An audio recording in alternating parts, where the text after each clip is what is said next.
மதுரை சித்திரை திருவிழால அந்த நேரலையும் பார்த்துருந்தீங்கன்னா தெரியும். 93 வயசு பெரியவர் ஒருத்தர் கையில உயரமான ஒரு விசிறி, பெரிய கம்பு மாதிரி, அந்த கம்புல மேல பெருசா மயிலிறகு வச்சு ஒரு விசிறி வச்சுக்கிட்டு அழகா அவர் இடுப்புல துண்டு கட்டி நெத்தி நிறைய திருமண் போட்டுட்டு அந்த மயிலிறகு விசிறிய இருக்கிற கூட்டத்துல எல்லாம் விசிறிக்கிட்டே ஆடிக்கிட்டே வந்துகிட்டு இருந்தார். நேரலையில பார்த்தா உங்களுக்கு நல்லா தெரியும்.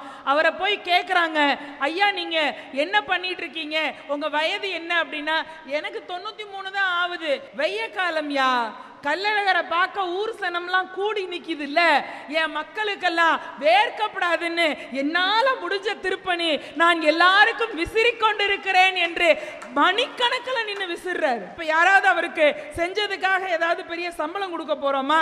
ஒன்னும் கிடையாது. பொதுநலவாதிகளால் தான் இன்னும் இந்த பூமி சுழன்று கொண்டிருக்கிறது